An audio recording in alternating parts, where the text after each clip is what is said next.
Halo adik-adik, kembali lagi dengan saya Deden Niptol Hidayat di channel DMH Medical.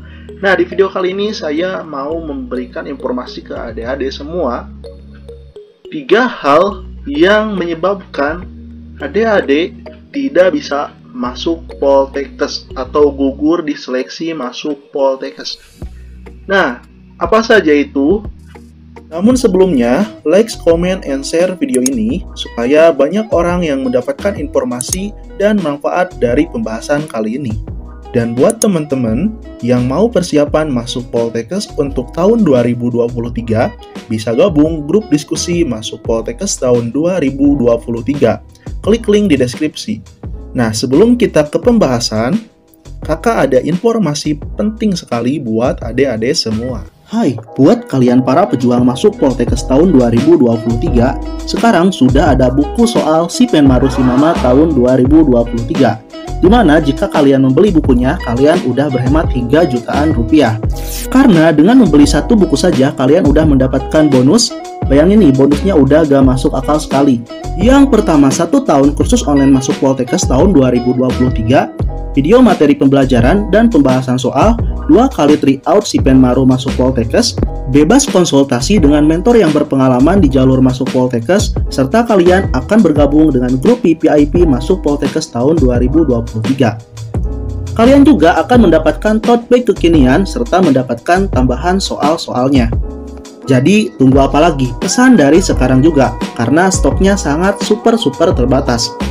Kalian bisa memesannya di Shopee, Tokopedia, Lazada, dan Bukalapak. Linknya ada di deskripsi.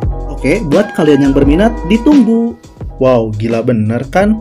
Kalau kakak tidak akan menunggu waktu lama lagi, langsung check out, langsung pesan bukunya dari sekarang juga. Karena waktu terbaik dari persiapan itu adalah dari sekarang juga. Oke, sekarang kita langsung saja ke pembahasan. 3 hal yang menyebabkan Anda gugur di seleksi masuk Poltekkes. Ayo, apa saja itu? Langsung saja tanpa tunggu waktu lama. Yang pertama, yaitu pendaftar tidak memenuhi persyaratan pendaftaran. Apa saja persyaratan pendaftaran untuk jalur VMDV dan Si Mama?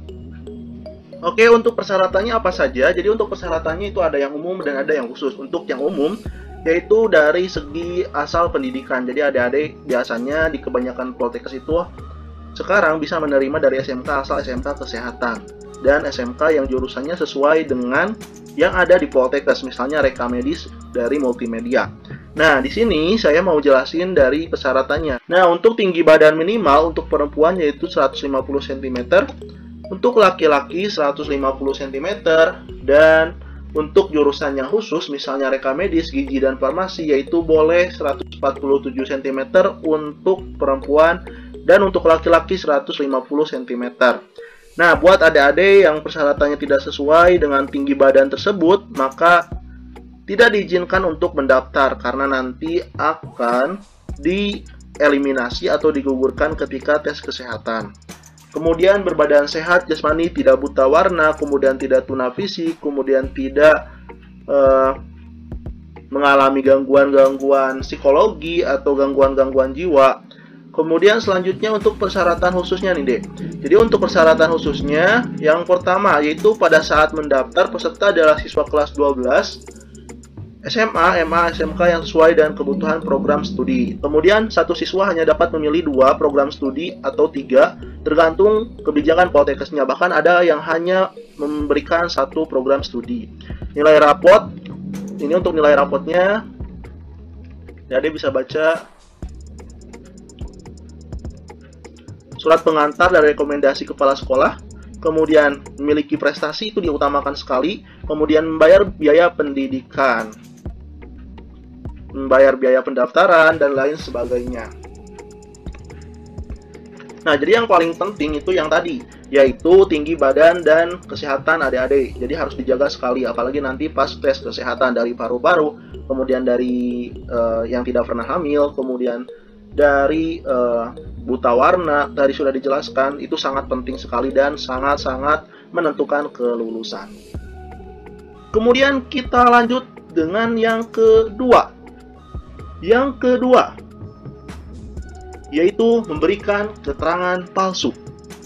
Nah, tidak hanya alamat palsu yang dipopulerkan oleh Ayu Ting Ting, adik-adik yang memberikan keterangan palsu juga nantinya akan digugurkan di seleksi masuk Poltekkes. Misalnya, adik-adik berumur 28 tahun, sedangkan di Poltekkes maksimal yang daftar itu 27 tahun. Kemudian adik-adik menggelapkan umur adik-adik supaya 27 tahun. Maka dari itu, jika terbukti adik-adik memberikan keterangan palsu, maka otomatis adik-adik akan digugurkan. Atau misalnya adik-adik tidak mempunyai prestasi, kemudian minjam prestasi orang lain untuk dicantumkan, maka itu juga akan digugurkan. Maka dari itu, janganlah memberikan keterangan palsu. Karena apa? Karena efeknya nanti akan menggugurkan di seleksi masuk Poltekkes ini. Kemudian yang ketiga, berkas yang digunakan tidak sesuai dengan persyaratan. Misalnya, ketika adik-adik mengupload atau menginput persyaratan-persyaratan yang disiapkan, misalnya, adik-adik mengupload prestasi adik-adik. Misalnya prestasinya prestasi di kelas, adik mendapat ranking 1. Kemudian adik-adik upload di website atau di Poltekkes yang adik-adik tuju. Tetapi padahal di persyaratannya, prestasinya itu harus minimal tingkat kabupaten, bukan tingkat sekolah. Hingga akhirnya, portofolio adik-adik nanti akan digugurkan dan otomatis adik-adik kemungkinan itu tidak bisa lolos. Maka dari itu penting sekali adik-adik untuk jujur dan sesuaikan berkas adik-adik dengan berkas yang adik punya gitu. Nah, itu dia 3 hal yang bisa menyebabkan adik-adik gugur di seleksi masuk Poltekkes. Maka dari itu penting sekali untuk memperhatikan persyaratannya terlebih dahulu, membacanya persyaratan seleksi masuk Poltekkesnya terlebih dahulu sampai paham.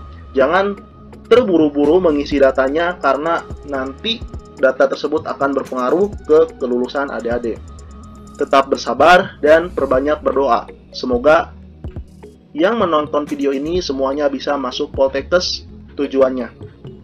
Nah, itu dia video kali ini. Terima kasih yang sudah menonton. Sampai jumpa kembali di video selanjutnya.